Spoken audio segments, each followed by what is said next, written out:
నమస్తే జిల్లావాణి న్యూస్ కు స్వాగతం. నా పేరు తరంగిణి. ముందుగా బులెటిన్లో హెడ్లైన్స్ చూద్దాం. హైదరాబాద్ నుండి ఇండిగో విమానంలో విశాఖ ఎయిర్పోర్ట్ కి చేరుకున్న మాజీ మంత్రి కాంగ్రెస్ సీనియర్ నాయకులు కొణతాల రామకృష్ణకు ఘన స్వాగతం తెలిపిన అభిమానులు మరియు కార్యకర్తలు, మహిళా నాయకులు.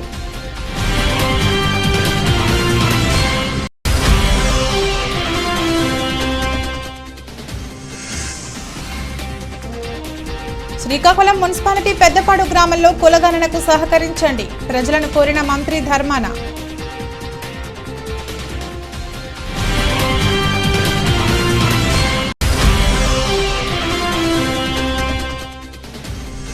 ప్రతి భారతీయుడు గర్వించే వ్యక్తి అంబేద్కర్ మహనీయుడు, కొనియాడిన రాష్ట్ర శాసనసభ ఉపసభాపతి కోలగట్ల వీరభద్రస్వామి.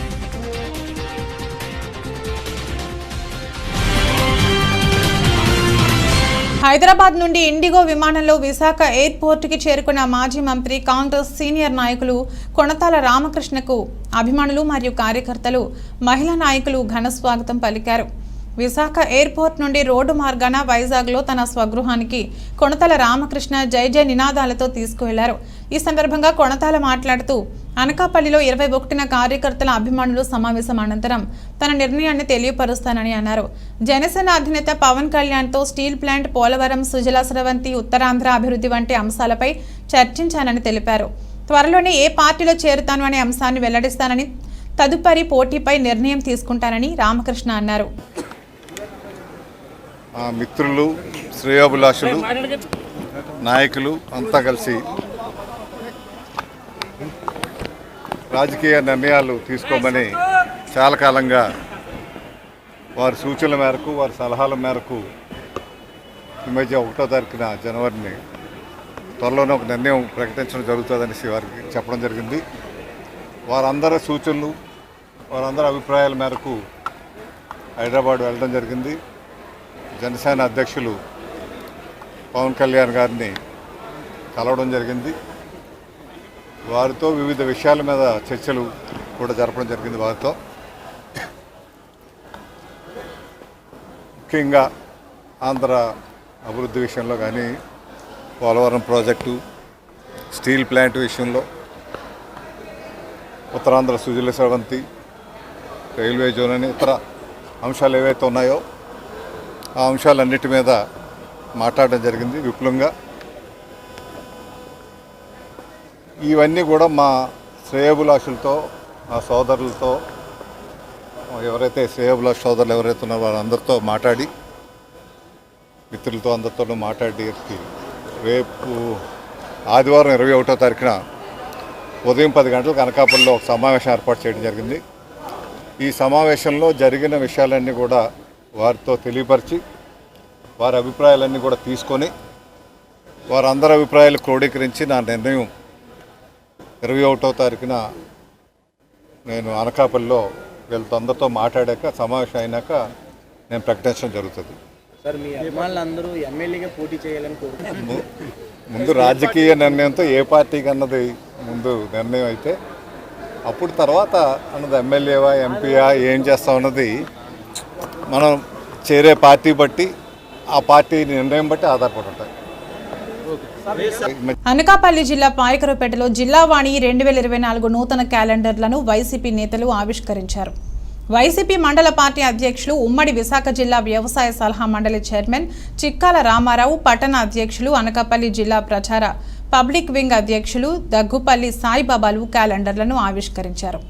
స్థానిక వై జంక్షన్ వద్ద వైఎస్ఆర్ మండల పార్టీ కార్యాలయంలో సాయిబాబా ఆధ్వర్యంలో నిర్వహించిన జిల్లావాణి క్యాలెండర్ల ఆవిష్కరణ కార్యక్రమంలో వైసీపీ నేతలు భారీగా పాల్గొని జిల్లావాణి యాజమాన్యంకు, రిపోర్టర్లకు శుభాకాంక్షలు తెలియజేశారు.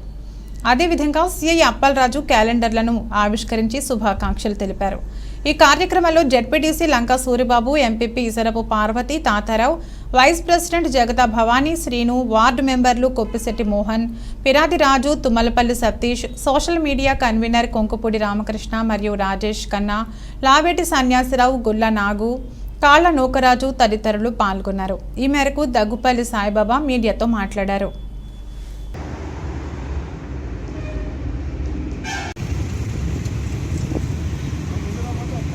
ఫ్లెక్సీ బోర్డు చూడండి.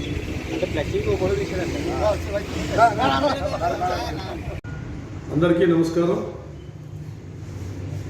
ఈరోజు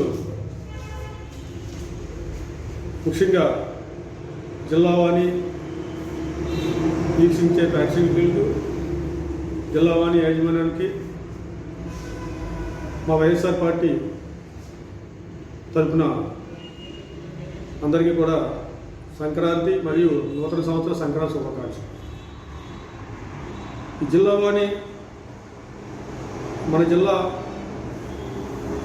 మన కొత్త వార్తలతో ఎప్పుడు నిజాన్ని నిజంగా రాసే జిల్లావాణికి మా వైఎస్ఆర్ పార్టీ తరఫున మరొక్కసారి ఈరోజు జిల్లావాణి క్యాలెండర్ని మా గురువర్యులు ఉత్తరాంధ్ర వ్యవసాయ శాఖ అభివృద్ధి మండలి చైర్మన్ మరియు బాయకరపేట మండల అధ్యక్షుడు చిక్కాల రామారావు గారి చేతుల మీదుగా ఈరోజు ఈ జిల్లావాణి క్యాలెండర్ని బాయకరపేట వైద్యక్షలో ఉన్నటువంటి వైఎస్ఆర్ పార్టీ కార్యాలయంలో ఓపెన్ చేయడం జరిగింది. ఈరోజు మేము జిల్లావాణిని ఎందుకు అభిమానిస్తున్నామంటే ప్రతి వార్తను కూడా ఉన్నట్టే రాసే ఉన్న పత్రిక మాకు పత్రిక ఏదైనా ఉందంటే అందులో కూడా జిల్లావాణి ఒకటని మేము చెప్పచ్చు. ఇలాంటి జిల్లావాణి పత్రిక ఆ యాజమాన్యం కూడా దినదిన అభివృద్ధి చెందుతూ ఈ పత్రిక ఇంకా ప్రేక్షకులు వీక్షించేలాగా మంచి మంచి వార్తలు రాస్తూ ఉన్నట్టు ప్రజలకు తెలియపరుస్తూ ముందుకు దూసుకెళ్లాలని చెప్పేసి మనస్ఫూర్తిగా మా పార్టీ తరఫున నా తరఫున శుభాకాంక్షలు తెలియజేస్తున్నాను. వాళ్ళకి మరొక్కసారి నూతన సంవత్సర సంక్రాంతి శుభాకాంక్షలు తెలియజేస్తూ ఈ జిల్లావాణి వీక్షించే ప్రేక్షకులందరికీ కూడా ఆయురారోగ్యాల అష్టైశ్వర్యంతో ఈ సంవత్సరం 2024 సంవత్సరంలో ఉండాలని కోరుకుంటూ జగన్మోహన్ రెడ్డి గారు 2024లో మరొకసారి ముఖ్యమంత్రి అవుతారు. ఎందుకంటే ఆయన చేసిన సంక్షేమ పథకాలే ఆయనకి అండగా ఉంటూ ప్రజల ఆశీస్సులు, దేవుడి ఆశీస్సులు ఎప్పుడు కూడా జగన్మోహన్ రెడ్డి గారికి ఉంటాయని, ఎందుకంటే మంచి పని చేసి ప్రతి వ్యక్తికి కూడా దేవుడితో పాటు ప్రజలు కూడా తోడుగా ఉంటారని చెప్పేసి తెలియజేస్తూ మీ అందరికి కూడా మరొకసారి సంక్రాంతి శుభాకాంక్షలు తెలియజేస్తూ జిల్లావాణి యాజమాన్యానికి మాకు ఈ అవకాశం ఇచ్చినందుకు ఈ పత్రికను మా పార్టీ ఆఫీస్లో ఆవిష్కరించినందుకు వాళ్ళకి కూడా ధన్యవాదాలు తెలియజేస్తూ సెలవు తీసుకుంటున్నాం. ఉత్తరాంధ్ర రాజకీయ పరిస్థితులపై జనసేన అధినేత పవన్ కళ్యాణ్ తో మాజీ మంత్రి కొణతాల రామకృష్ణ చర్చలు జరిపి నేడు హైదరాబాద్ నుండి విశాఖపట్నం చేరుకున్న సందర్భంగా కొణతాల రామకృష్ణ అభిమానులు పెద్ద ఎత్తున అనకాపల్లి జిల్లా నుండి సుమారు 300 కార్లతో ఆయనకు స్వాగతం పలికారు. అనకాపల్లి వర్తక సంఘం అధ్యక్షుడు కొణతాల లక్ష్మీనారాయణ పెద్దబాబు జెండా ఊపి ర్యాలీ ఆయన అభిమానులు మాట్లాడుతూ ఆయన వెంట 25 సంవత్సరాలు నుండి ఆయన వెంట ఉంటూ ఆయన ఏ బాటలో నడిస్తే ఆ బాటలో నడవడానికి మేము ముందు ఉన్నామని అభిమానులు తెలిపారు. మాజీ మంత్రివర్యులు కొణతాల రామకృష్ణ జనసేన పార్టీ నుండి ఎంపీ అయిన ఎమ్మెల్యే అయిన ఆయన గెలిపించుకుని ఉత్తరాంధ్ర సమస్యలను పూర్తి స్థాయిలో నెరవేర్చుకుంటామని అభిమానులు ముక్తకంఠంతో తెలిపారు. ఆయన రాక కోసం జిల్లాలో ఉన్న నాయకులందరూ పెద్ద ఎత్తున ఏర్పాట్లకు వెళ్లి ఆయనకు స్వాగతం పలికారు. ఈ కార్యక్రమంలో జిల్లా నలుమూలల నుండి పెద్ద ఎత్తున ఆయన అభిమానులు, నాయకులు, కార్యకర్తలు పాల్గొన్నారు. కొణతాల కుటుంబ సభ్యులకి అందరికీ కూడా ఇదొక శుభవార్త. ఎందుకంటే గత 20 సంవత్సరాలు బట్టి కూడా పరిపాలన ఏ విధంగా వస్తుందన్నది కూడా ప్రజలు కూడా అర్థం కాకుండా పరిపాలన జరుగుతుంది. అటువంటి తరుణంలో కొణతాల రామకృష్ణ గారు ఒక పవన్ కళ్యాణ్ గారి పిలుపు మేరకు ఒక నిర్ణయం తీసుకోవడం అనేది శుభపరిణామంగా మనం అందరూ కూడా పరిగణించాలి. అలాగే మరి అభివృద్ధి పదవి శాశ్వతం కాదు, అభివృద్ధి శాశ్వతాన్ని నమ్మిన రాష్ట్రంలో ఎవరైనా నాయకులు ఉన్నారంటే అది మొదటి వరుసలో కొణతాల రామకృష్ణ గారు ఉంటారని మనం గర్వంగా చెప్పుకోవచ్చు. ఎందుకంటే కొణతాల రామకృష్ణ గారు ఒక 20 సంవత్సరాలు బట్టి రాజకీయాల్లో లేరని అందరూ కూడా అనుకుంటున్నారు. కానీ మనందరూ కూడా గమనించుకోవాలి, ప్రతిరోజు ప్రతి వ్యక్తి మెయిన్ రోడ్డు మీద అడుగెట్టారంటే అది కొణతాల రామకృష్ణ గారు కనిపిస్తారు ప్రతి అడుగడుగునా కూడా. ఎందుకంటే ఈరోజు అనకాపల్లి ఇంత ఆర్థికంగా అభివృద్ధి చెందిందంటే కేవలం మెయిన్ రోడ్డు విస్తరణ వల్లే అభివృద్ధి చెందిందని మనం గర్వంగా చెప్పుకోవచ్చు కొణతాలగా అభిమానులుగా. అలాగే ఒక సబ్బవరంకి వెళ్ళి రైల్వే బ్రిడ్జ్ అయితేనేమి, మన ఏఎంజే కాలేజ్ దగ్గర ఉంటున్న ఫ్లైఓవర్ బ్రిడ్జ్ అయితేనేమి, ఇవన్నీ కూడా శాశ్వత అభివృద్ధి చేసే కార్యక్రమాలు ఇవన్నీ కూడా. కానీ ఈ రోజుల్లో వస్తున్న నాయకులందరూ కూడా వచ్చామా వెళ్ళామా సంపాదించుకోమన్న విధానంలో చేస్తున్నారు తప్ప పరిపాలన ఏ ఒక్కరు కూడా ప్రజల గురించి ఆలోచించిన నాయకులైతే కరువైపోయారు. మరి ఇటువంటి తరుణంలో అందరికీ కూడా ఒక ఆక్సిజన్ లాంటిది కొంతల గారి తాలూకు నిర్ణయం ఈ ప్రజాస్వామ్యానికి చాలా ఆక్సిజన్ లాంటిది. ఇది ఒక మంచి రోజులు వచ్చాయి. ఒక అనకాపల్లికే కాకుండా విశాఖపట్నానికే కాకుండా ఆంధ్రప్రదేశ్ మొత్తానికి ఒక మంచి రోజులు వచ్చాయి ఇవి ఖచ్చితంగా కూడా. ఎందుకంటే చాలా కొంతల గారికి మా ఓటుకు వచ్చిన దగ్గర నుంచి కూడా కొంతల గారికి తాలూకు అభిమానులు మేమంతా కూడా ఎప్పుడు కూడా కొంతల గారు అడుగుజాడులను నడుస్తున్నాం. వారి పిలుపు మేరకు వారు ఏ నిర్ణయం తీసుకున్నా సరే మేము అందరూ కూడా ఏకాభిప్రాయంతో ఉంటామని చెప్పుకుంటూ ఈరోజు విశాఖపట్నం ఎయిర్పోర్ట్కి రావడం జరుగుతుంది. వారిని స్వాగతించడానికి మేము అందరూ కూడా వెళ్ళడం చాలా గర్వంగా ఫీల్ అవుతున్నాం. జై కొంతాల, జై కొంతాల. మరి 17వ తారీఖుని జనసేన అధినేత పవన్ కళ్యాణ్ గారి పిలుపు మేరకు మా గురువర్యులు కొనతాల రామకృష్ణ గారు హైదరాబాదులో ఆయన కలవడం జరిగింది. మరి మేమందరం 99 నుంచి ముఖ్యంగా నేను కొనతాల రామకృష్ణ గారు వెంటే ఉంటున్నాను. ఆయన ఏ పార్టీ అయితే ఆ పార్టీలో ఉంటూ ఆయన ఏ ఆదేశిస్తే దాని ప్రకారం నడుచుకుంటూ ఈ రోజు వరకు ఉన్నాము. రేపు కూడా మరి రామకృష్ణ గారు ఏ పార్టీలోకి వెళ్ళినా జనసేనలో ఎమ్మెల్యే ఎంపీ అయినా మేము ఆయనకి గెలుపు కోసం కృషి చేస్తాము. ఎందుకంటే ముఖ్యంగా అనకాపల్లి అసెంబ్లీ అయిన పార్లమెంట్ అయిన విశాఖ జిల్లా ఈ గత 15 సంవత్సరాల నుంచి వెనకబడిపోయింది.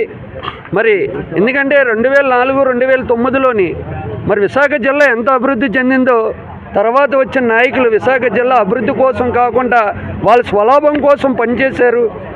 మరి ఈరోజు స్టీల్ ప్లాంట్ ప్రైవేటీకరణ చేస్తున్నా అంటే మరి ఏ పార్టీ కూడా పట్టించుకోలేదు. మరి మా నాయకుడు కొనతాల రామకృష్ణ గారు 2-3 సార్లు వెళ్ళి కార్మికులు సంఘీభావం తెలిపి నేను మీ వెంట ఉంటాను, ఎప్పుడు పిలిచినా వస్తానని కార్మికులకు భరోసా అయితే ఇచ్చారు. అలాగే రైల్వే జోన్ కోసం ఈ రోజుకి కూడా కోర్టుకు తిరుగుతూ ఆయన పోరాటం చేస్తున్నారు. ఎప్పుడు కూడా విశాఖ జిల్లా అభివృద్ధి ప్రజల కోసమే తప్ప ఆయన స్వలాభం కోసం పాటుపడలేదు. మరి భవిష్యత్తులో అనకాపల్లి విశాఖ జిల్లా ఉత్తరాంధ్ర అభివృద్ధి చెందాలంటే మన కొనతాల రామకృష్ణ గారిని పార్లమెంటుకి పంపించుకొని మనం ఢిల్లీ లెవెల్లో అనకాపల్లి విశాఖ జిల్లా అభివృద్ధి కోసం ఆయన పోరాడి అభివృద్ధి చేసుకోవాలని, మరొకసారి ఆయన ఎంపీగా అలాగే సెంట్రల్ మినిస్టర్గా కూడా చూడాలని మా యొక్క కోరిక. జై కొనతాల, జై జై కొంతాల, జై కొనతాల.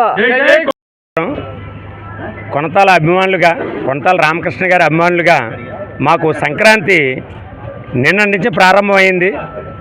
మరి దేశవ్యాప్తంగా 14, 15, 16 చేసుకుంటే మేము ఇప్పటి నుంచి ప్రారంభించాము. ఎందుకంటే గత 10 సంవత్సరాల నుంచి కూడా సారు నిర్లిప్తగా ఉన్నారు. మరి ఈ మధ్య పవన్ కళ్యాణ్ గారి పిలుపు మేరకు మరి ఆయనతో సమావేశమయ్యి మరి జనసేన పార్టీలో జాయిన్ అవ్వడానికి సిద్ధంగా ఉన్నారు. మరి ఇటువంటి నాయకుడికి ఇన్ని సంవత్సరాల నుంచి కూడా పదవులకు దూరంగా ఉన్నా సరే ఎంతోమంది అభిమానులు ఈ వాటికి కూడా ఉన్నారు. మరి ఈ వార్త తెలిసిన తర్వాత అన్ని మండలాల్లో కూడా ప్రజలు స్వచ్ఛందంగా ఈవేళ ఆయనకు స్వాగతం తెలపడానికి ఎయిర్పోర్ట్కి వెళ్తున్నాము. మరి సార్ లాంటి నాయకుల్ని నేను గత 30 సంవత్సరాల నుంచి ఆయన వ్యక్తిగతంగా చూస్తున్నాము. ఆయనకు పదవులతో నిమిత్తం లేకుండా ఈ రాష్ట్రము అలాగే ఈ ఉత్తరాంధ్ర అభివృద్ధి మీద నిరంతరం కూడా ఆయన ఆలోచన చేస్తూ ఉన్నారు.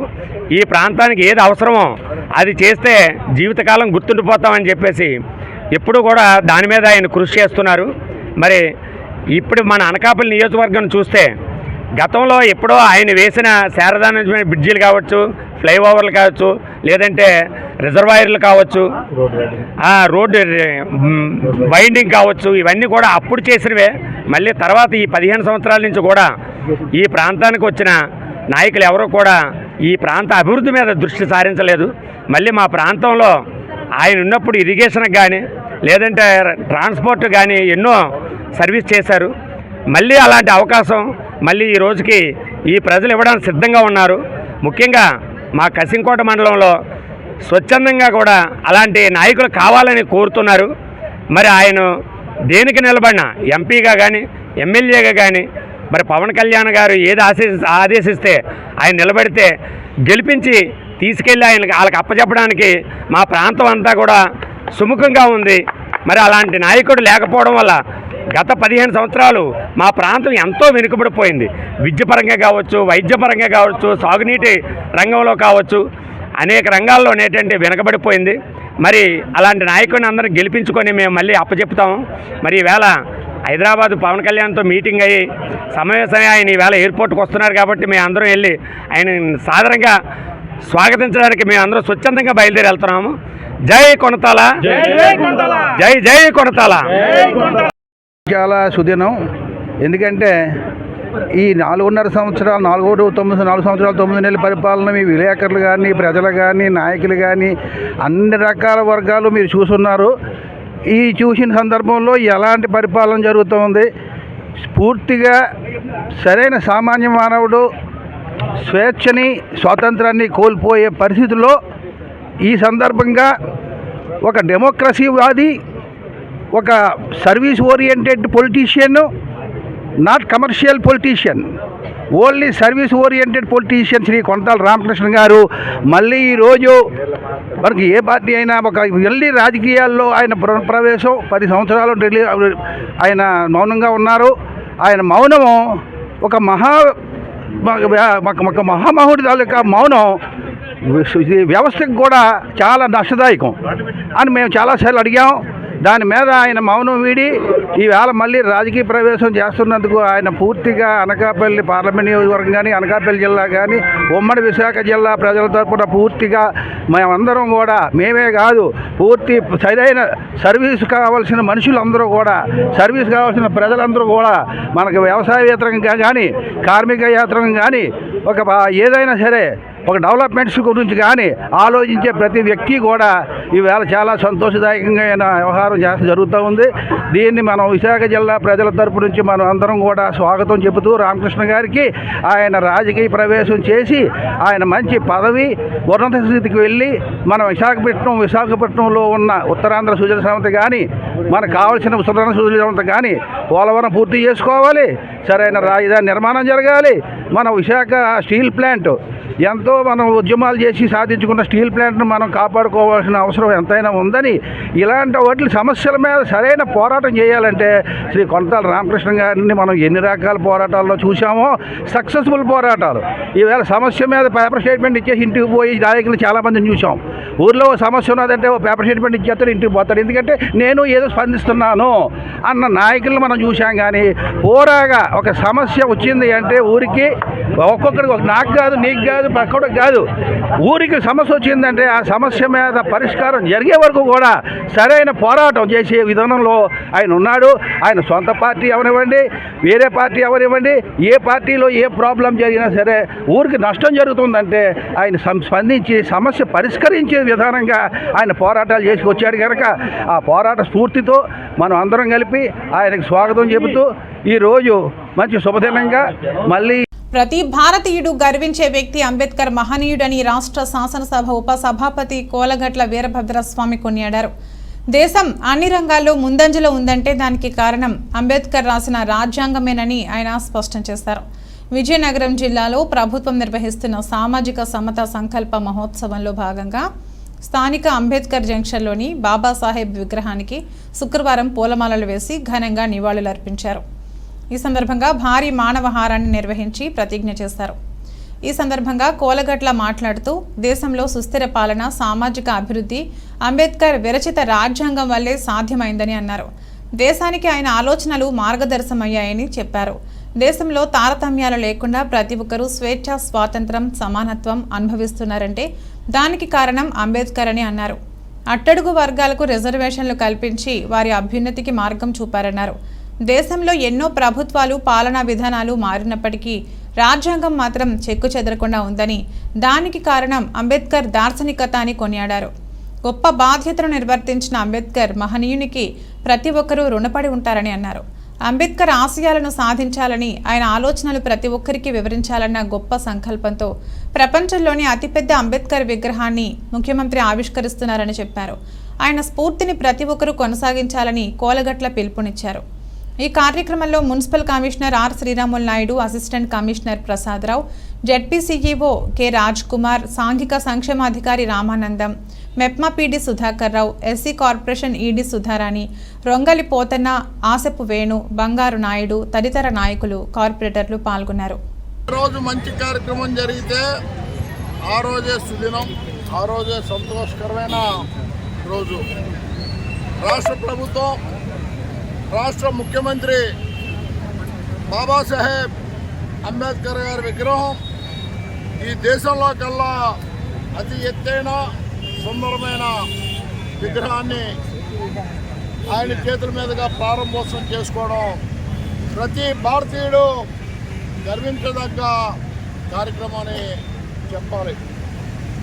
ఈరోజు ఈ భారతదేశం, ఈ సువిశాల భారతదేశం అన్ని రకాలుగా ముందంజలో వెళ్తూ ఎక్కడ ఏ విధమైన ఇబ్బందులు లేకుండా పరిపాలన కొనసాగుతుంది అంటే ఆ రోజు స్వర్గీయ బాబాసాహెబ్ అంబేద్కర్ గారు రచించిన రాజ్యాంగాన్ని అనుసరిస్తూ ప్రభుత్వాలు నడుస్తున్నందున ఈ ప్రభుత్వాలన్నీ కూడా పరిపాలన కొనసాగించగలుగుతున్నాయని చెప్పాల్సి ఉంది. రానున్న రోజుల్ని దృష్టిలో పెట్టుకొని సమానత్వం తేవాలి. అతి పెద్ద భారతదేశం తారతమ్యాలు లేకుండా ఉండాలని అవసరమైన వారికి రిజర్వేషన్లు కల్పిస్తూ సమానత్వాన్ని నడిపే విధంగా రాజ్యాంగాన్ని రచించారు. ప్రభుత్వాలు మారాయి, పరిపాలనా విధానం మారింది. కొత్త పాత పరిపాలనా కార్యక్రమాలు చేసినప్పటికీ రాజ్యాంగం మాత్రం ఎక్కడ చెక్కు చెదరలేదంటే ఎంత స్ఫూర్తిదాయకంగా, ఎంత పటిష్టంగా ఆ రోజు ఆయన రాజ్యాంగాన్ని రచించారన్న విషయం మనకు అర్థమవుతుంది. భారతదేశానికి స్వాతంత్రం వచ్చిన తర్వాత ఈ దేశం పరిపాలన సాగించాలంటే దిశ నిర్ణీతం కావాలి. ఆనాటి పెద్దలు అంతటి జ్ఞాని, అంతటి మహోన్నతమైన వ్యక్తి ఎవరని ఆలోచన చేస్తుంటే అంబేద్కర్ గారు అందరి దృష్టిలో పడి ఆయనైతేనే ఈ భారతదేశానికి సరైన రాజ్యాంగాన్ని నిర్దేశించగలరు అని ఆలోచన చేసి ఆ బాధ్యతలు ఆయనకు అప్పచెప్పడం. తరాలు మారాయి, కాలం మారింది, రాజ్యాంగం మాత్రం చెక్కు చెదరలేదని చెబుతూ అటువంటి మహోన్నతమైన వ్యక్తిని గౌరవించుకోవాల్సిన అవసరం ఈ భారతదేశంలో ప్రతి పౌరుడి మీద ఉందని, అందులో భాగంగానే మన ముఖ్యమంత్రి జగన్మోహన్ రెడ్డి గారు ఆయనకి ఆ గౌరవిస్తే ఈ రాష్ట్రంలో ఉన్న దళిత సోదరీమణులందరికీ ఆ గౌరవించినట్లుగానే వారిని ఏ విధంగా మనం అభిమానిస్తున్నామో ఈ రాష్ట్రంలో ఉన్న ఎస్సీ ఎస్టీ సోదరీమణుల్ని ఏ విధంగా ప్రేమిస్తున్నామో అని ఈ కార్యక్రమం ద్వారాగా యావత్ ఆంధ్ర రాష్ట్ర ప్రజానికానికి జగన్మోహన్ రెడ్డి గారు తెలియజేశారని ఈ సందర్భంగా అందరికీ తెలియజేస్తూ 125 అడుగుల ఎత్తుగల విగ్రహం సుదూర ప్రాంతం నుంచి కూడా ప్రజలకి కనుచూపుతో కనువిందు చేస్తున్న విగ్రహం. గత కొన్ని నెలలుగా రాష్ట్రంలో ఒక పెద్ద చర్చ, దేశంలో ఎక్కడా లేని విధమైన కార్యక్రమం జగన్మోహన్ రెడ్డి గారు చేస్తున్నారు, ఎప్పుడది ప్రారంభోత్సవం చేస్తున్నారు అనే చర్చ సాగుతున్న సమయంలో ఈరోజు ఆ విచారానికి ముహూర్తం నిర్ణయించి ఆయన చేతుల మీదుగానే విగ్రహావిష్కరణ జరుగుతుండడం ఆనందకరం తెలియజేస్తూ మొత్తం 206 అడుగుల ఎత్తు, అందులో 125 అడుగుల విగ్రహం 81 అడుగులు 2 అంతస్తులు అంటే G+2 అంతస్తులు నిర్మాణం చేసి అందులోనే ఫుడ్ కోర్టులు పెట్టారు, కన్వెన్షన్ హాల్స్ కట్టారు, మినీ సినిమా థియేటర్లు కట్టారు. సుమారు 404 కోట్ల రూపాయలు ఖర్చు చేసి ఇంతటి బృహత్కరమైన కార్యక్రమాన్ని చేస్తున్నందున రాష్ట్ర వ్యాప్తంగా అన్ని అంబేద్కర్ విగ్రహాలకి హరిజన సోదరమణులు ఈరోజు దండలు వేసి నివాళులు అర్పిస్తూ మీరు భౌతికంగా మాతో లేకపోయినప్పటికీ మీరు సూచించిన మార్గంలోనే మేము నడుస్తున్నామని అంబేద్కర్ గారికి తెలియజేశారని తెలియజేసుకుంటూ రానున్న కాలంలో ఈ రాష్ట్ర ముఖ్యమంత్రి జగన్మోహన్ రెడ్డి గారి పరిపాలనలో అట్టడుగు స్థాయి హరిజన గిరిజన వర్గాల ప్రజలు సుఖంగా సంతోషంగా ధైర్యంగా జీవించగలుగుతారని కూడా ఈ సందర్భంగా తెలియజేస్తూ వ్యక్తిగతంగా స్థానిక శాసనసభ్యునిగా అన్ని దళిత వాడలతో దీర్ఘకాల పరిచయాలతో వారిలో ఒక వ్యక్తిగా మెలుగుతూ అనేక సందర్భాల్లో చెప్తుంటాం. ఈరోజు దళిత నాయకులని చెప్తున్నా దళిత నాయకుల సరసన మేము ఉన్నాము. వారు దళితుల్లో పుట్టబట్టి దళిత నాయకులు అయ్యారు. మేము దళితుల్లో పుట్టకపోయినా మీతో కొనసాగిస్తున్న మనుగడ ద్వారాగా మేము దళిత నాయకులు అయ్యామని ఈ సందర్భంగా తెలియజేసుకుంటూ ఎప్పుడు ఏ అవసరం వచ్చినా మీ వెన్నంటి మీ వాడల్లో మీ వీధుల్లో భౌతికంగా మేము వచ్చి మీతో కలిసిమెలిసి జీవిస్తామని ఈ సందర్భంగా తెలియజేస్తూ జోహార్ జోహార్ జోహార్ జోహార్ జోహార్ జోహార్.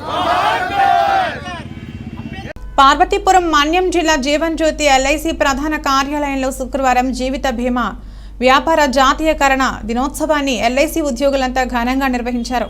ఈ సందర్భంగా ఆర్వి ప్రసాద్ మాట్లాడుతూ 1956 సంవత్సరంలో జీవిత బీమా రంగాన్ని అప్పటి కేంద్ర ఆర్థిక మంత్రి సిడి దేశ్ముఖ్ అప్పట్లో సుమారుగా 245 ప్రైవేట్ కంపెనీలను ఎల్ఐసిలాగే జాతీయం చేశారన్నారు. అయితే నేడు ప్రపంచ దేశాల్లో అత్యంత కీలక పాత్ర వహిస్తూ ఇన్సూరెన్స్ రంగాన్ని కాపాడి 5 కోట్లతో ప్రారంభించి ప్రజల నుండి 47 లక్షల కోట్ల ఆస్తులను కలిగి ఉంటే ఈ 2022-2023 ఆర్థిక సంవత్సరంలో కొత్త బిజినెస్ కింద 4,74,000 కోట్లు సేకరించిందన్నారు.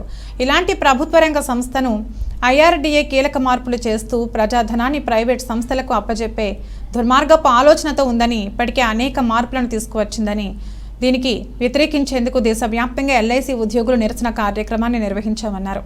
అనంతరం జాయింట్ సెక్రటరీ హారిక మాట్లాడుతూ ప్రభుత్వ రంగాన్ని కాపాడండి, ఎల్ఐసిని బలోపేతం చేయండి అంటూ నినాదం చేస్తూ పాలసీదారుల సొమ్ముకు భద్రత లేని పరిస్థితులను ఐఆర్డీఏ నేడు కల్పించేందుకు కుట్ర పడుతుందని అన్నారు. ఈ కార్యక్రమంలో ఆర్ కోటేశ్వరరావు, టిఎస్ శాస్త్రి, సూర్యనారాయణ, రాజు తదితరులు పాల్గొన్నారు.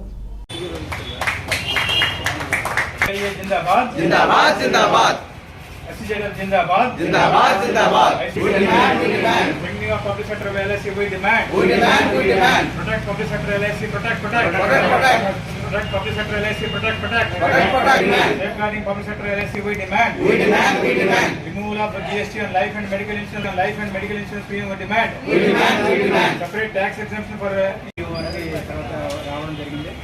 అంటే ఏదైనా మనకి ఈరోజు ఎల్ఐసి ఇంత పెద్ద మేమత్ జాయింట్ ఆర్గనైజేషన్ ఉంది కాబట్టి తర్వాత మనం ప్రొటెక్ట్ చేసుకోవడం మన తన బాధ్యత.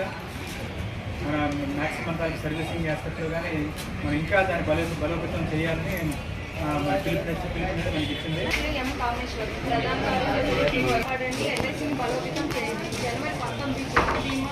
వ్యాపార జాతీయకరణ దినోత్సవం సందర్భంగా ఎల్ఐసి ఉద్యోగుల డిమాండ్ 1956లో ఇదే రోజు ప్రజల కోసం అనే నినాదంతో జీవిత బీమా వ్యాపార జాతీయకరణ చేయాలనే డిమాండ్ స్వతంత్రోద్యమ సమయంలో అంతర్భాగంగా ఉంది. ఎల్లను నెరవేరుస్తుంది. ప్రభుత్వ సామాజిక బాధ్యతలను నెరవేర్చడంలో ప్రముఖ పాత్ర పోషిస్తుంది. ఆర్థిక వ్యవస్థ నుండి ఎల్ఐసి విడిది ప్రారంభమైన ఎల్ఐసి ఇప్పుడు 47 లక్షల కోట్ల ఆస్తులు. ఎల్ఐసి యొక్క పెన్షన్ మరియు గ్రూప్ సూపర్ యాన్యుయేషన్ వ్యాపారంలో అద్భుతమైన క్యాన్సర్ వ్యాధితో బాధపడుతున్న వారికి ఉన్నతమైన సురక్షితమైన అధునాతన సాంకేతిక పరిజ్ఞానంతో కూడిన వైద్య సేవలు అందించే ప్రక్రియకు కాకినాడ ప్రభుత్వ సర్వజన సామాన్య ఆసుపత్రి చక్కటి వేదిక కానుంది. నేషనల్ క్యాన్సర్ గ్రిడ్, ఆంధ్రప్రదేశ్ ప్రభుత్వం, టీఎంసీ, ఎన్సీజీ నవ్యతో కలిసి సాంకేతిక పరిష్కారాల ద్వారా క్యాన్సర్ కేర్ వైద్య సేవలు బలోపేతం చేయడానికి సహకరిస్తుందని హబీబాబా cancer hospital director doctor Umesh మహన్ Shetty వెల్లడించారు. శుక్రవారం జీజీహెచ్ క్యాన్సర్ వార్డులో radiology oncology విభాగాధిపతి doctor P Srinivasan అధ్యక్షతన national cancer care grid pilot project నవ్య ప్రోగ్రాం ప్రారంభించారు. ఈ కార్యక్రమానికి ముఖ్య అతిథిగా జీజీహెచ్ సూపరింటెండెంట్ డాక్టర్ లావణ్య కుమారి హాజరయ్యారు. ఈ సందర్భంగా ఆమె మాట్లాడారు. ఈ కార్యక్రమంలో సిఎస్ఆర్ ఎంఓ డాక్టర్ పుష్కర్ రావు, RMO doctor Anitha, ARMO doctor Rahul తదితరులున్నారు. హాస్పిటల్లో ఇవాళ నవ్య ఆన్లైన్ ప్లాట్ఫామ్ ఇనాగరేషన్ జరిగింది. ఈ నవ్య ఆన్లైన్ ప్లాట్ఫామ్ వలన పేషెంట్కి బెనిఫిట్స్ ఏంటి అంటే, క్యాన్సర్ హాస్పిటల్ క్యాన్సర్ ఉన్న పేషెంట్ రకరకాలుగా ఎక్కువ సార్లు అస్తమానం హాస్పిటల్కి వెళ్ళి రావాల్సి ఉంటుంది. సో ఈ నవ్య ఆన్లైన్ ప్లాట్ఫామ్ వలన మనం రెండోసారి ఒపీనియన్కి ఎక్కువ ప్లేస్లకి అంటే అవుట్ సైడ్ కాకినాడ వెళ్లాల్సిన అవసరం లేకుండా సెకండ్ ఒపీనియన్ మనకి ఆర్టిఫిషియల్ ఇంటెలిజెన్స్ ఉపయోగించుకొని ఇవ్వడం జరుగుతుంది. సో ఈ జరిగిన కార్యక్రమంలో పార్టిసిపేట్ చేసేవాళ్ళు ఎవరంటే గవర్నమెంట్ ఆఫ్ ఆంధ్రప్రదేశ్ అండ్ తర్వాత Tata memorial cancer hospital, national cancer grid and also Homi Bhabha cancer hospital వారు, తర్వాత నవ్య platform including our radiation oncology department which is స్టేషన్డ్ at government general hospital Kakinada. So ఈ నవ్య ప్లాట్ఫామ్ వాడు మనకి దగ్గర పైలట్ ప్రాజెక్ట్ లాగా టేకప్ చేయడం జరిగింది. ఈ pilot project Tanuku, Tekkali, Srikakulam and కాకినాడలో ఆల్మోస్ట్ ఇన్ ద స్టేట్ ఈ 4 హాస్పిటల్స్కి సెలెక్ట్ చేస్తున్నారు. ఈ పైలట్ ప్రాజెక్ట్ వలన ఉపయోగం ఏంటి అంటే, నవ్య వాళ్ళు మన దగ్గర హాస్పిటల్లో స్టేషన్ చేసి ఉంటారు. సో మనం ట్రీట్మెంట్ చేసిన రికార్డ్స్ అన్నీ కూడా ఆర్టిఫిషియల్ ఇంటెలిజెన్స్కి మనం ఫీడ్ చేస్తాం. ఫీడ్ చేయడం వలన ఏంటి అంటే మనకి సెకండ్ ఒపీనియన్ వస్తుంది. సో మనం ట్రీట్మెంట్ గైడ్లైన్స్ కరెక్ట్గా వెళ్తున్నావా లేదా, దానివల్ల మనం వర్చువల్ ట్యూమర్ బోర్డు అని ఉంటుంది. వర్చువల్ ట్యూమర్ బోర్డు అంటే ఏంటి అంటే, ఈ క్యాన్సర్ హాస్పిటల్ క్యాన్సర్లో సంబంధించిన డాక్టర్లు, నిష్ణాతులైన డాక్టర్లు అందరూ కూడా ఒక చోట కూర్చొని ఒక పేషెంట్ కోసం, ఆ డిసీజ్ కోసం అంతా కూడా డిస్కస్ చేస్తాం. సో డిస్కస్ చేసి పేషెంట్ ట్రీట్మెంట్ని బట్టి, వాళ్ళ ఫైనాన్షియల్ స్టేటస్ని బట్టి, వాళ్ళ ఫీజిబిలిటీని బట్టి, సో మనకి ఏ టైప్ ఆఫ్ ఆప్షనల్ ట్రీట్మెంట్ అయితే బెటర్ అన్నది ఏంటి అంటే, మనం వేరే చోటకి ముంబైయో లేకపోతే తిరుపతి లేదు కర్నూలు ఎక్కడికో వెళ్ళి మళ్ళీ ఒపీనియన్ తీసుకోకుండా మనం ఉన్న ప్లేస్లోనే మనకి బెస్ట్ ఒపీనియన్ వస్తుంది. సో దీనివల్ల ఒకటి ఏంటి అంటే పేషెంట్స్కి బెనిఫిట్, కాస్ట్ తగ్గుతుంది, టైం కలిసి వస్తుంది, పేషెంట్ కరెక్ట్ ట్రీట్మెంట్ కరెక్ట్ వేలో జరుగుతుంది. ఇంకొకటి ఫ్యాకల్టీకి ప్లస్ స్టూడెంట్స్కి బెనిఫిట్ ఏంటి అంటే, వాళ్ళు రీసెంట్ గైడ్లైన్స్కి దగ్గరగా ఉంటారు. సో మనం మన నాలెడ్జ్ని పెంపొందించుకోవడానికి కూడా ఇది ఉపయోగపడుతుంది. సో మనం దేశంలో అంటే ఆంధ్రప్రదేశ్లో కానీ లేకపోతే దేశంలో కానీ సపోజ్ టాటా మెమోరియల్ సెంటర్లో ఉన్న డాక్టర్లకు కానీ, హోమీబాబా క్యాన్సర్ హాస్పిటల్లో ఉన్న డాక్టర్లు కానీ డైరెక్ట్గా ఇంటరాక్ట్ అవ్వచ్చు. మన డౌట్స్ అన్నీ కూడా డైరెక్ట్గా ఆన్లైన్ తీర్చుకోవచ్చు. ఇది చాలా ఉపయోగకరమైన ప్రాజెక్ట్. సో ఇది పెట్టినందుకు ఏంటి అంటే, మనం చీఫ్ మినిస్టర్ జగన్మోహన్ రెడ్డి గారికి, హెల్త్ మినిస్టర్ విడదల రజని గారికి, మన డిఎంఈ నరసింహం గారికి ఎంతో కృతజ్ఞతాపూర్వకంగా మన కృతజ్ఞతలు తెలుపుకుంటున్నాము. సో దీనివల్ల క్యాన్సర్ పేషెంట్లు రోజు రోజుకి మనకి ఎక్కువ అవుతున్నారు.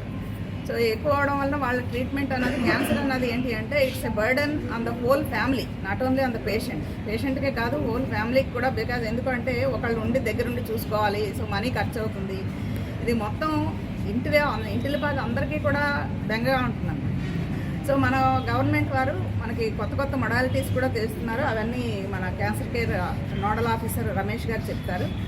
అండ్ ఈ విషయంలో క్యాన్సర్ కేర్ పేషెంట్స్ని ప్రతి సంవత్సరం మనకి 600 న్యూ కేసెస్ వస్తున్నాయి ఇక్కడ. సో దానికి సంబంధించి శ్రీనివాసన్ రేడియేషన్ ఆంకాలజీ ప్రొఫెసర్ గారు, ఆ డిపార్ట్మెంట్ ఎంతో కృషి చేస్తున్నారు. అది ఎంతైనా కూడా అభినందనీయం. ప్రస్తుతం బ్రాకిథెరపీతో మనం ట్రీట్ చేస్తున్నాము. సో ఈ సంవత్సరం మనకి 5 పీజీ సీట్లు వచ్చినాయి రేడియేషన్ ఆంకాలజీలో. 5 పీజీ సీట్లు కూడా ఇక్కడ ఫిల్ అయినాయి. సో దానికి కావాల్సింది లినాక్ అన్న మిషన్ మనకు కావాల్సి ఉంటుంది. ఆ లినాక్ మిషన్ కోసం ఏంటి అంటే, మనం ప్లేస్ ప్రొక్యూర్మెంట్లో ఉన్నాము. వన్స్ ప్లేస్ ప్రొక్యూర్ అవగానే గవర్నమెంట్ వారు దాన్ని లినాక్స్ మనకి సిద్ధం చేయడానికి రెడీగా ఉన్నారు. సో మనం మోడర్న్ టెక్నిక్స్ ఉపయోగించి క్యాన్సర్ పేషెంట్స్కి వైద్యం చేయడానికి జరుగుతుంది. ప్రజెంట్గా నేను స్టేట్ నోడల్ ఆఫీసర్గా డిఎంఈ ఆఫీస్లో వర్క్ చేస్తున్నాను. ప్రజెంట్గా government of Andhra Pradesh comprehensive cancer care road మ్యాప్ను రిలీజ్ చేయడం జరిగింది. ఇంతకుముందు డాక్టర్ ఉమేష్ మహన్ శెట్టి సార్ చెప్పినట్లుగా ఏ పేషెంట్ కూడా ఆ క్యాన్సర్ ట్రీట్మెంట్ కోసం అవుట్ ఆఫ్ ఆంధ్రప్రదేశ్ వెళ్ళాల్సిన అవసరం లేకుండా క్యాన్సర్ సెంటర్స్ని కానీ క్యాన్సర్ ఇన్ఫ్రాస్ట్రక్చర్ని కానీ గవర్నమెంట్ దాదాపు 250 కోట్లతోటి ఫేజ్ 1లో అంటే ఈ ఫైనాన్షియల్ ఇయర్లో అభివృద్ధి చేయడం జరుగుతూ ఉంది. ఈ ఒక స్టేట్ క్యాన్సర్ ఇన్స్టిట్యూట్ కర్నూలుకే 120 కోట్లతోటి అభివృద్ధి చేయడం జరుగుతూ ఉంది. దాంతోపాటు గుంటూరులో లెవెల్ 1 సెంటర్గా ఇంక్లూడింగ్ పెట్ స్కాన్ పెట్టేసి దాన్ని లెవెల్ 1 సెంటర్గా తీర్చిదిద్దడం జరుగుతూ ఉంది. దాని తర్వాత వైజాగ్ ఒకటి, కడప ఒకటి కూడా ఈ 4 సెంటర్స్ ఫేజ్ 1లో డెవలప్మెంట్ అవుతూ ఉన్నాయి. దాని తర్వాత ఈ కాకినాడ అండ్ అనంతపూర్ లెవెల్ 2లో ఉన్నాయి. దానికి సంబంధించి ఇది ఏజెన్సీస్ని ఐడెంటిఫై చేయడము, సైట్ని ఎక్వైర్ చేయడము, ప్లాన్స్ డెవలప్ చేయడం అనే ప్రాసెస్ ఇప్పుడు జరుగుతూ ఉంది. దీని తర్వాత అధునాతన లీనియర్ యాక్సిలరేటర్స్ దాదాపు దాని కాస్ట్ ఇప్పుడు కాంప్రహెన్సివ్ క్యాన్సర్ కేర్లో మేము ఆల్రెడీ 2 POలు ఇచ్చున్నాము. 22 కోట్ల మిషన్ అవుతుంది. బ్రాకీథెరపీ మిషన్ వచ్చి దాదాపు 8.5 కోట్లు అవుతుంది. ఇది దానికి ప్లానింగ్ ఇంకొక 10 కోట్ల మిషన్ అవుతుంది. ఇవన్నీ కూడా ఒక్కొక్క సెంటర్ని డెవలప్ మిషన్లకే ఒక 50 కోట్లతోటి అదర్ ఇన్ఫ్రాస్ట్రక్చర్స్కి ఇంకా కొంత అమౌంట్ తోటి డెవలప్ చేయడం జరుగుతుంది. దీని అంతట్లో భాగంగా అన్ని రీసెంట్ క్యాబినెట్ మీటింగ్లో కూడా మనకి అన్ని 17 మెడికల్ కాలేజెస్లో కూడా ప్రతి సెంటర్లో కూడా medical oncology, surgical oncology, radiation oncology ఒకే చోట క్యాన్సర్కి సంబంధించిన ట్రీట్మెంట్ అంతా జరిగేటట్టు క్యాబినెట్ అప్రూవ్ చేయడం జరిగింది. So the organizations have been for medical oncology and new OTs for surgery so that all cancer patients can be treated in this hospital. My name is Dr. Umesh Manshetty. I am Director of Homi Baba Cancer Hospital, which is a unit of Tata Memorial Center, Mumbai, stationed in Visakhapatnam. TMC NCG Navya online platform is a second opinion platform for cancer patients, which has been inaugurated today at Government General Hospital, Kakinada, and in the afternoon in Panapu. This is a venture which has been jointly ventured by the Ministry of Health, Andhra Pradesh State, Tata Memorial Center under Homi Baba Cancer Hospital and Research Center, and the Navya applications, where cancer patients from this region can avail this facility of seeking an online opinion as to how the cancer can be treated efficiently with good outcomes. And to this effect, I must thank and congratulate medical student of DGH and the Department of Oncology and Radiation here, Dr. Srinivasan, more importantly the Director of Medical Education and the CCC Coordinator Dr. Ramesh, who have been in forefront of pushing this project for us. If this pilot project works well, then the plan is to implement it across the state of Andhra Pradesh so that every cancer patient in the state of Andhra Pradesh gets optimum cancer care at their doorsteps. And this is very important for India because we as National Cancer Grid and Tata Memorial Center are looking for an affordable cancer care at a very, very nominal cost for every patient and every government, such that the quality of cancer care is not compromised for any and every cancer patient in this country. So with this, I would seek support from all the staff from the government hospital as well as the Rangaraya Medical College, and most importantly all the doctors in this region who can take help of this platform and help the cancer patients serve better. Thank you. Can you brief? Typically a patient who has a suspected cancer has to visit a bigger town. For example, for Kakinada they have to go to Visakhapatnam or let's say Vijayawada. They have to travel multiple times. They have to travel with at least one bread earner for the family. So by doing this, they spend a lot of money, time, effort, energy going to hospitals again and again before the treatment is started. With this online platform, if they are able to utilize this platform, then the number of visits they have to go to a big hospital is not required. That's number one. That reduces the economic burden on the patient's family. Second, sitting here in their own place, the doctors will get the best quality cancer care which can be offered to that patient. And through this online platform, the options which are given are based on the national and international guidelines for which the cancer treatment can give best outcome for these patients. Srikakulam municipality Peddapadu గ్రామంలో కులగణనకు సహకరించండి, ప్రజలకు మంత్రి ధర్మాన సందేశం. కులగణాలకు సహకరించాలి అని revenue మంత్రి ధర్మాన ప్రసాదరావు అన్నారు. ఉదయం కులగణన కార్యక్రమం ప్రారంభించారు. ఈ సందర్భంగా మంత్రి వర్యులు మాట్లాడుతూ ప్రజల సంక్షేమ అభివృద్ధి కార్యక్రమాలు పథకాల అమలు కోసం జనాభా ప్రాతిపదిక అవసరమైనటువంటి బడ్జెట్ కేటాయింపు విధాన నిర్ణయాలు అమలు చేయడానికి సామాజిక ఆర్థిక పరిస్థితులు అలాగే కులాల వారీగా ఎంతెంత శాతం ఉన్నారు అన్న వివరాలు ఈ కులగణన ద్వారా తెలుస్తాయన్నారు. ప్రభుత్వాలు ఆయా కులాల సామాజిక ప్రజలకు అవసరమైనటువంటి సంక్షేమ కార్యక్రమాలను కులాల సహాయ సామాజిక సంక్షేమ అభివృద్ధి కార్యక్రమాల అమలు చేయడంలో ప్రధానమైనటువంటి నిర్ణయాలు తీసుకోవడానికి జనాభా ప్రాతిపదికన ఆయా కులాలకు నిధులు కేటాయించు నిమిత్తం ప్రభుత్వానికి ఈ గణన ఉపయోగపడుతుందన్నారు. కులగణన సకాలంలో జరిగేలా సిబ్బందికి ప్రజలు సహకరించాలని హితవు పలికారు.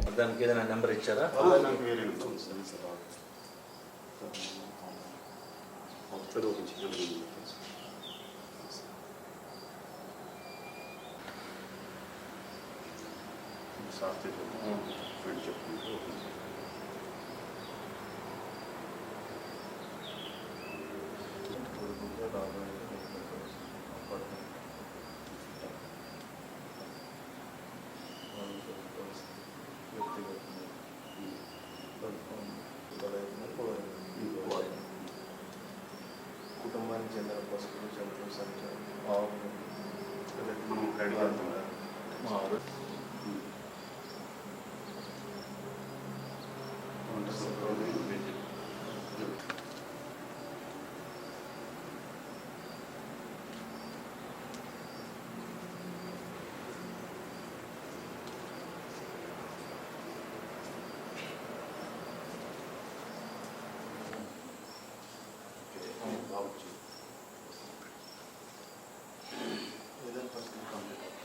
ఆఫ్లైన్ మోడ్ కూడా ఇచ్చారు సార్. ఆఫ్లైన్ మన జిల్లాలో 11 అడిగారు సార్. మనకి స్టేట్ నుండి అయితే ఇవ్వలేదు సార్ ఆఫ్లైన్.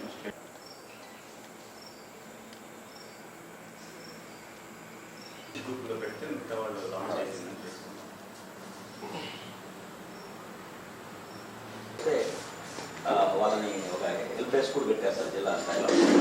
వాళ్ళకి అందరి ఫోన్ నెంబర్ కూడా కమ్యూనికేట్ చేశారు. వాళ్ళ సెక్రటరీ ఫంక్షన్ చేశారు.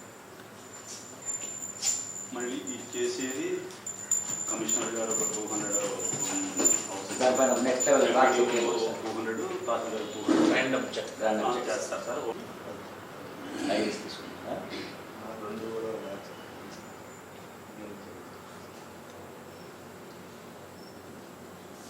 ఎందుకు రెండు?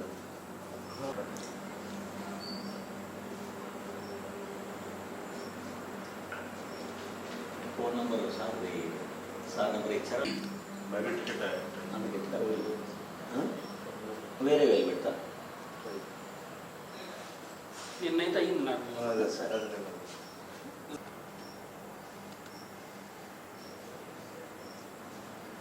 హైలైట్ అయింది కూడా ప్రాసెస్లో ఉందా?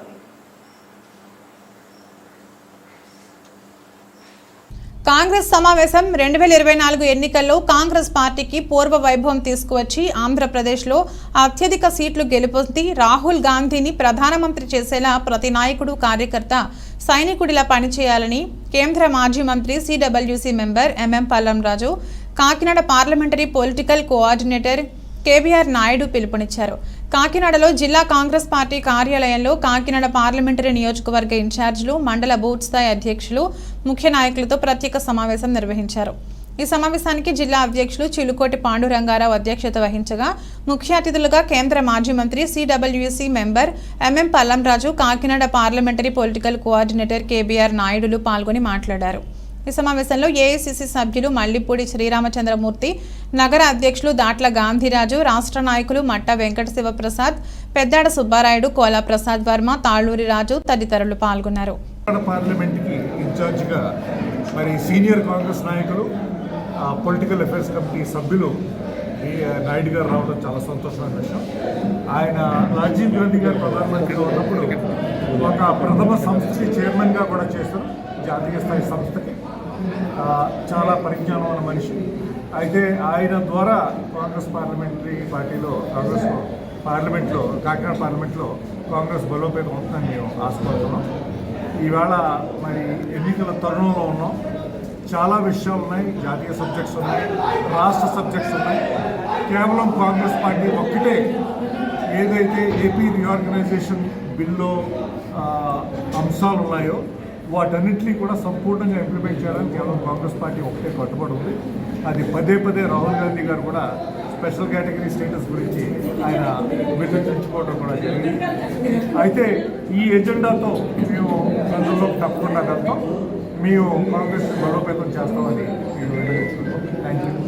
దేశంలో అన్ని పార్లమెంటు కాన్స్టిట్యున్సీస్ కూడా ఇంతకుముందు ఏఐసిసి అబ్జర్వర్స్ వచ్చి ఆ ప్లేస్లో కోఆర్డినేటర్స్గా వేసి ఈ 2 నెలల పాటు వాళ్ళ పార్లమెంటు కాన్స్టిట్యున్సీస్లో బూత్ లెవెల్ వరకు ఎలాగా micro management voters booth level వరకు ఎలా చేయాలి, ఏ విధంగా సంస్థాగతంగా ఎక్కడన్నా కొన్ని ఫిలప్ చేయవలసి ఉంటే ఆ పోస్టు కూడా ఫిలప్ చేసుకొని పార్టీ ఎలక్షనీరింగ్ ప్రక్రియలో ముందుకు తీసుకుని ఆ ఉద్దేశంతో ఈరోజు ఈ కార్యక్రమం చేపట్టింది. అంతా మండల్ ప్రెసిడెంట్ని, డిస్ట్రిక్ట్ ప్రెసిడెంట్, మండల్ ప్రెసిడెంట్స్, తర్వాత ఈ కమిటీస్ని కూడా అందరూ పిలిచి కాస్ట్ ఎక్కడెక్కడైతే మనం ఏమైనా గ్యాప్స్ ఉంటే వాటి కూడా ఫిలప్ చేసుకుంటూ ముందుకెళ్ళి కాంగ్రెస్ క్యాండిడేట్స్కి వాళ్ళకి బ్యాక్ రూమ్ ఆపరేటర్గా పనిచేసి వాళ్ళకి ఎలక్షన్ ప్రాసెస్లో మేము దగ్గరుండి ఏ విధంగా నడిపించాలని కూడా కాంగ్రెస్ చాలా సైంటిఫిక్గా ఈసారి మాత్రం చాలా సైంటిఫిక్గా ఈ కోఆర్డినేటర్ వ్యవస్థను స్థాపించి వార్ రూమ్తో ఢిల్లీలో ఉన్న వార్ రూమ్తో అవినాభావ సంబంధం పెట్టుకుని చాలా నీట్గా సైంటిఫిక్గా వెళ్తున్నాం.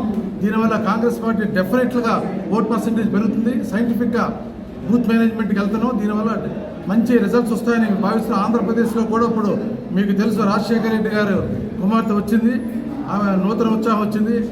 రాజశేఖర రెడ్డి మంచి మహానాయకుడు మా కాంగ్రెస్ పార్టీలో. ఆయన జీవించిన కాలం అంతవరకు కూడా ఆయన కాంగ్రెస్ విధి విధానాల మీద నమ్మినటువంటి, కాంగ్రెస్ భావజాలను నమ్మినటువంటి వ్యక్తి. ఆయన కూతురు కూడా మనం చెప్పడం జరిగింది. ఆవిడ మనం క్లియర్గా చెప్పింది వాళ్ళ తండ్రిగా చివరి కోరిక రాహుల్ గాంధీని ప్రధానమంత్రి చూడాలని చివరి కోరిక. ఆయన శాసనసభలో ఎమ్మెల్యేస్కి అంతా అడ్రస్ చేసే లాస్ట్ మీటింగ్ రాజశేఖర రెడ్డి గారు రాహుల్ గాంధీని దేశానికి ప్రధానమంత్రి చూడాలని ఆయన తాపత్రము అడుగుజాడులో శరణం నడుస్తూ కాంగ్రెస్ బలోపేతం చేస్తుందని మేమంతా కూడా ఆవిడకి స్వాగతిస్తున్నాం. పల్లవరాజు గారు ఇక్కడ మీ పార్లమెంటు చూసుకుంటే పల్లవరాజు గారు ఒక రాజకీయ నేపథ్యం ఉన్న నాయకుడు. వాళ్ళ ఫాదరు మల్లపూడి సంజీవరావు గారు, కీసేసిన మల్లపూడి సంజీవరావు గారు ఐటీ రెవల్యూషన్, పర్టికులర్లీ టెలికాం రెవల్యూషన్లో రాజీవ్ గాంధీతో చాలా క్లోజ్గా పనిచేసినటువంటి వ్యక్తి. He has played a significant contribution in the development of telecommunication సెక్టర్లో. చాలా ఎలక్ట్రానిక్లో కూడా చాలా పెద్ద పాత్ర పోషించే వాళ్ళ ఫాదరు. అటువంటి కుటుంబ నేపథ్యంలో నాయకుడు, చదువుకున్నాడు. మన కేంద్రంలో కూడా హెచ్ఆర్డీ మినిస్ట్రీ చేసిన ప్రధానమంత్రి తర్వాత అతిపెద్ద పోర్ట్ఫోలియో అది హెచ్ఆర్డీ మినిస్ట్రీ క్యాబినెట్ ర్యాంక్ చేసినటువంటి వ్యక్తి. అటువంటి వ్యక్తులు పార్లమెంట్లో రావాల, కాకినాడ నుంచి ప్రజల్లో ఆలోచన రావాలా. ఇటువంటి చక్కటి బ్యాక్గ్రౌండ్ ఉన్న వ్యక్తిని, అవగాహన ఉన్నటువంటి రాజకీయ అవగాహన ఉన్న వ్యక్తి, ప్రజా ఇష్యూస్ మీద స్పందించే వ్యక్తి, దేశ స్థాయిలో నేమున్నటువంటి వ్యక్తి, అటువంటి వ్యక్తిని తీసుకురావాలి పార్లమెంట్కి. ఇప్పుడు వచ్చి అదర్ పార్టీస్ క్యాండిడేట్స్ వాళ్ళ బ్యాక్గ్రౌండ్ ఏముందండి? వాళ్ళు ఎవడో బిజినెస్ మ్యాన్లు వస్తున్నారు, వాళ్ళ బ్యాక్గ్రౌండ్ వాళ్ళకి రాజకీయ పరిజ్ఞానం లేదు. అటువంటి వ్యక్తులు మీరు కాంగ్రెస్, నేను ఇక్కడ కాకినాడ పార్లమెంట్ ప్రజలు కోరుతున్నాం ఈ సభాముఖంగా, ఇటువంటి వ్యక్తులు తీసుకురండి. ఇతను బ్యాక్గ్రౌండ్ ఉంది. వాళ్ళ ఫాదర్ టెలికాంలో సిగ్నిఫికెంట్ కాంట్రిబ్యూషన్, రాజీవ్ గాంధీతో కలిసి పనిచేసిన వ్యక్తి, ఇందిరాగాంధీతో పనిచేసిన వ్యక్తి. వాళ్ళ వాళ్ళ తాతగారు పిసిసి ప్రెసిడెంట్ కూడా చేశాడు వాళ్ళ ఫాదర్ కాంగ్రెస్ పార్టీకి. ఇటువంటి నాయకులు ముందు తీసుకురావాలి. అంతేగాని మీరు ఎటువంటి నాయకులు తీసుకొస్తారు, వాడు ఎవడో వ్యాపారాల్లో అరెస్ట్ అయిన వాళ్ళని, వీళ్ళని, అటువంటి వాళ్ళు తీసుకురావద్దు. ప్రజల్లో కూడా చైతన్యం రావాలి. వస్తే మీ కాకినాడ పార్లమెంట్ బాగుపడుతుంది అటువంటి వ్యక్తి వస్తే. మేము ఆయనకి సహకరించడానికి, ఆయన పార్లమెంట్ క్యాండిడేట్ ఉంటాడు, ఆయన సహకరించడానికి మా వంతు మేము కోఆర్డినేటర్గా అంత ఇన్పుట్స్ ఇచ్చి పార్టీని ఏ విధంగా గ్రాస్ రూట్ లెవెల్ తీసుకెళ్ళాలి, ఎలక్షన్ మేనేజ్మెంట్ మైక్రో లెవెల్ ఎలా చేయాలి, దాంట్లోనే మేము ఉంటాము. అది మెయిన్ టార్గెట్. కాంగ్రెస్ పార్టీ ముఖ్యంగా చెప్తున్న, అధికారంలో కాంగ్రెస్ పార్టీ వస్తుంది, రాహుల్ గాంధీ ప్రధానమంత్రి అవుతాడు. రాహుల్ గాంధీ ప్రధానమంత్రి అవుతేనే ఆంధ్ర రాష్ట్రానికి భవిష్యత్తు ఉంది. ఆంధ్ర రాష్ట్రానికి స్పెషల్ స్టేటస్ ఆ దమ్ము ధైర్యం రాహుల్ గాంధీకి ఎవరికి లేదు. Very clear. రాహుల్ గాంధీ గారు ప్రధానమంత్రి అవుతేనే ఆంధ్ర స్పెషల్ స్టేటస్ వస్తుంది. పోలవరం కన్స్ట్రక్షన్ జరుగుతుంది, విశాఖ స్టీల్ స్టేటస్గా ఉంటుంది. ఈ మన కడప ఉక్కు ఫ్యాక్టరీ వస్తుంది. ఇవన్నీ కూడా కాంగ్రెస్ పార్టీ చేయగలదు.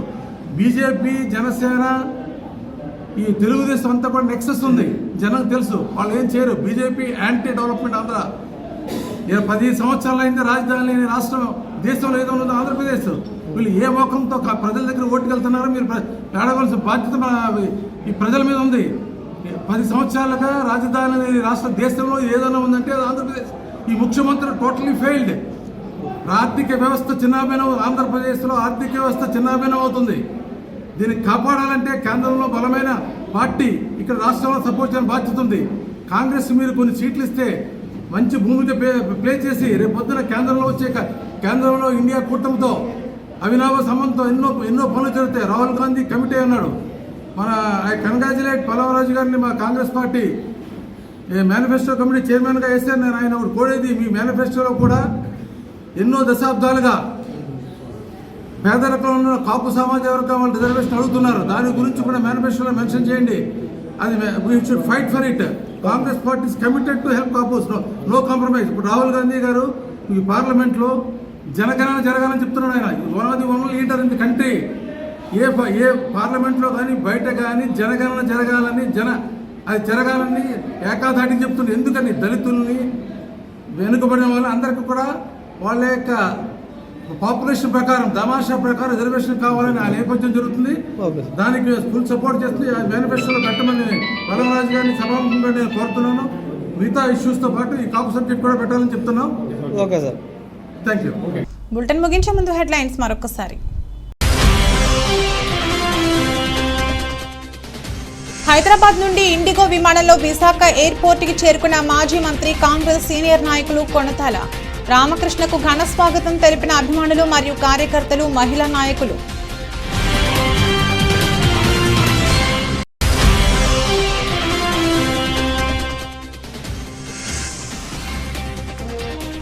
శ్రీకాకుళం మున్సిపాలిటీ పెద్దపాడు గ్రామంలో కులగణనకు సహకరించండి, ప్రజలను కోరిన మంత్రి ధర్మాన.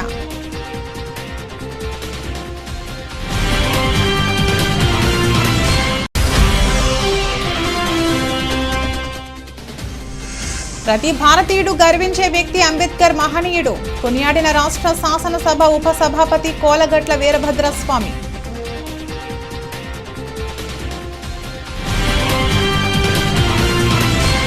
ఇది రోజు బులెటిన్. మరో బులెటిన్లో మళ్ళీ కలుద్దాం. అంతవరకు సెలవు, నమస్కారం.